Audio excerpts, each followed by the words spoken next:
Hola! Toleleje, toleleje. Kunin at basahin, kunin at basahin. Ako po si Kuya Sam Pagaduan, ang inyong kasama sa ating lumalim at mamunga Daily Gospel Reflection.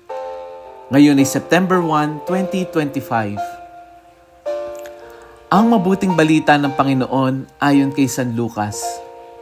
Chapter 4, verse 16 to 30. Noong panong iyon, umuwi si Jesus sa Nazaret na kanyang nilakhan. Gaya ng kanyang kinagawian, pumasok siya sa sinagoga ng araw ng pamamahinga. Tumindig siya upang bumasa at ibinigay sa kanya ang aklat ni Propeta Isaias. Binuksan niya ang aklat sa dakong kinasusulatan ng ganito: Sumasa akin ang Espiritu ng Panginoon, sapagkat hinirang niya ako upang ipangaral sa mga dukha ang mabuting balita. Sinugo niya ako upang ipahayag sa mga bihag na sila'y lalaya at sa mga bulag na sila'y makakakita, upang bigyan kaluwagan ang mga sinisiil at ipahayag ang pagliligtas na gawain ng Panginoon.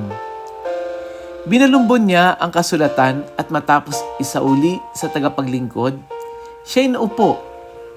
Nakatitig sa kanya ang lahat ng nasa sinagoga at sinabi niya sa kanila, Natupad ngayon ang bahaging ito ng kasulatan samantalang nakikinig kayo. Pinuri siya ng lahat at namangha sa kanyang napakahusay na pananalita.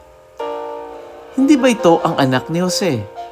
Tanong nila, kaya't sinabi ni Jesus, Walang pagsalang babanggitin ninyo sa akin ang kawikaang ito. Doktor, gamutin mo ang iyong sarili.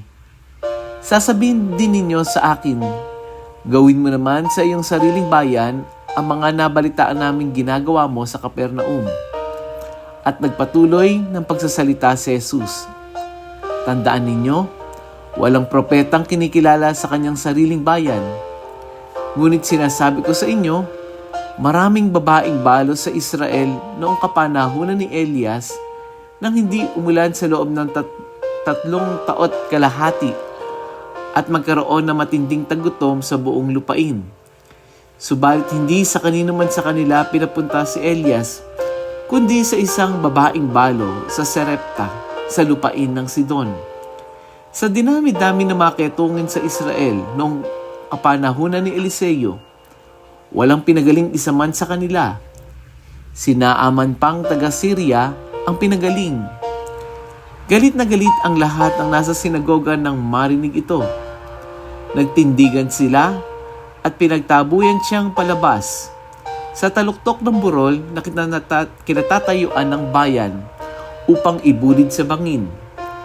Ngunit dumaan siya sa kalagitnaan nila at umalis.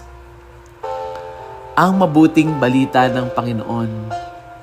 Pinupuri ka namin, Panginoong Hesukristo. Happy Monday and Happy New Month po sa inyong lahat. Sa gospel natin ngayon, narinig natin si Jesus na muling bumalik sa Nazaret, sa kanyang bayan. Pumasok siya sa sinagoga at binasa ang kasulatan mula kay Propeta Isaias na nagsasabi ng ganito, Sumasa akin ang Espiritu ng Panginoon sapagkat hinirang niya ako upang ipangaral sa mga dukha ang mabuting balita. Sinugo niya ako upang ipahayag sa mga bihag na sila'y lalaya at sa mga bulag na sila'y makakikita, upang bigyang kaluwagan ang mga sinisiil at ipahayag ang pagliligtas ng gawain ng Panginoon. Napakaganda, no? Noong binasa ni Jesus na ito sa sinagoga. Alam niyo po, ngayon ay tinatawag din nating Jubilee Year, no? At pagka Jubilee Year, ito yung pinaka-tema. God would like to restore to us kung ano ang nawala sa atin. Gusto niyang ibalik yung ating mga paningin, no? Gusto niyang ibalik yung ating kalayaan. Kaya sa una, nang marinig ito ng mga tao na nandun sa sinagoga, hangang-hanga sila. Pero nung sinabi na ni Jesus na ang propeta ay iginagalang ng lahat maliban sa kanyang sariling bayan, at binanggit ang mga himala na ginawa ng Diyos para sa mga dayuhan noong panahon ni na Elias at Eliseo, biglang nagbago ang lahat. Nainis sila at gusto nilang si Jesus ay itaboy. Madalas, ganito rin tayo. Kapag ang mabuting balita ay naaayon sa gusto natin, tuwan-tuwa tayo. Sineshare natin ito. Pero kung minsan kapag ito ay china-challenge tayo, kapag tinatamaan tayo, kapag ang pride natin, kapag ginuhubaran ng ating kasinungalingan, o kapag pinapakita na ng Diyos na siya rin ay parang sa ibang tao, na ang Diyos ay maawain din doon sa kaaway mo, anong mga reaksyon natin? Ayaw din natin tanggapin, kagaya ng mga nasa sinagoga. At kung minsan, tulad ng mga nasa taga-Nazaret, mahirap tayong makakita ng pagbabago sa mga taong malapit sa atin. Hindi natin kayang tanggapin na may bagong ginawa ang Diyos sa kanila. Kasi sanay tayo sa kanilang dating anyo. Nako, ito yung experience ng naging experience ng aking mga kaibigan. Diba? Nako, hindi ba ganito ginawa niyan, ganyan yan? Ano-ano sinasabi? Hindi nila matanggap na ang Diyos ay may ginawang bago sa kanila. Dito ipinapakita ni Jesus na ang mabuting balita ay hindi lamang para sa iilan. Hindi lamang ito para sa mga banal.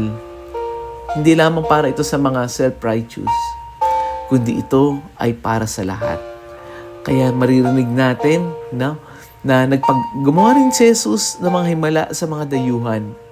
Ito'y nagpapakita na si Jesus ay para sa lahat. Kahit na ikaw na hindi masyadong nagsisimba, yung anak na hindi masyadong nagsisimba, yung asawa mo na hindi mo maakay sa mga church activity, yung gospel ay para din sa kanila. Mabuti pa rin ang Diyos para sa kanila. At kung handa tayong magpakumbaba, baka tayo rin mismo ang makakaranas na tunay na paglaya at bagong simula. Kaya, paano natin maisasabuhay yung gospel?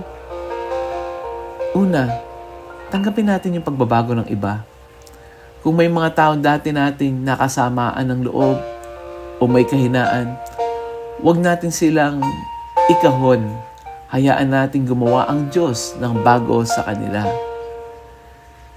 Pangalawa, abutin din natin yung mga nasa laylayan. The least, the lost, and the last. Gumawa ng kahit simpleng hakbang para tulungan ng mga nahihirapan. Kahit yung simpleng pagbabahagi ng pagkain, pakikinig sa mga may pinagdadaanan, o pagdadasal sa mga nawawala ng pag-asa. Let us pray.